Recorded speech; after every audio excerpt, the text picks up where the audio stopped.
Shortly after their arrival, the Hebrew Israelites' legal problems began.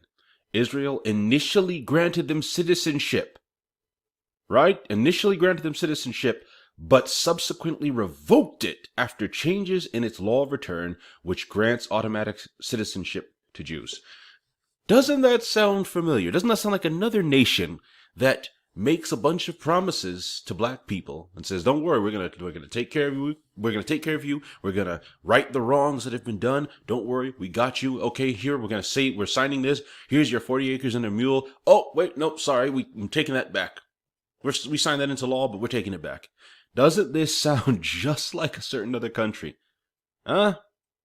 Now some of this other stuff, well, not some, but a lot of this other stuff that I was just talking about comes into play now. So when those people earlier who might have been, well, hey, they're there illegally, what do you expect? That's how a country has borders.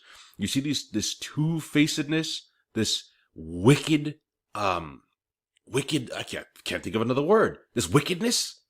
They said, here, you're citizens, fine. And then they revoked it. Why would they grant them citizenship if they only grant citizenship to Jews? And yet this paper is claiming still, well, they claim that they're descendants of the tribes, is how this paper characterizes it. But even the Israeli government had given them citizenship, and still has given some of them citizenship or permanent residence right now. Not every single one of them is going to be deported, but a swath of their group is. But I want you to see this wickedness, man. They initially granted citizenship, but then revoked it. They remained in the country illegally, so now they're illegal. And you see how easy it is to become a criminal. You see how easy.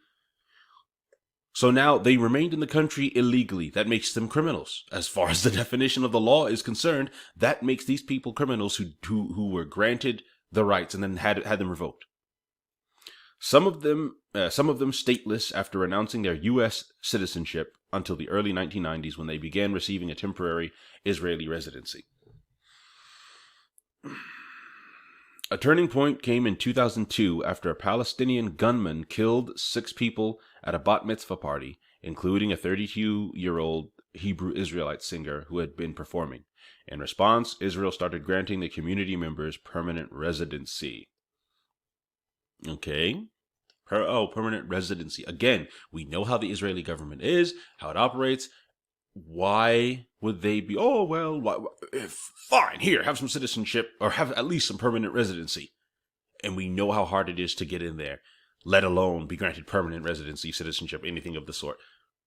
I'm telling you, these people over there in the land, they know. Certainly the government knows. I'm not saying every individual Israeli on the street, but certainly the government, the people in control. In 2005, about 130 of them, without documentation, submitted requests for residency rights, accusing authorities of reneging on earlier promises to legalize their status, which they did. It's not an accusation; it's a truth. And people. So now, mind you, there would still be people that were like, "Well, they don't have any papers. How are they going to get the citizenship? I mean, you got to have papers." They had already been granted citizenship, and it was taken from them. But I don't want this video to be far too long, so let's continue. The ministry's population. Hold on, I missed a spot. The Interior Ministry rejected the requests in 2021 and issued deportation orders to 49 people. 4 left the country, while the remaining 45 appealed. The rest remain in legal limbo. So they submitted their requests after being denied. All right, 2015, they submitted requests.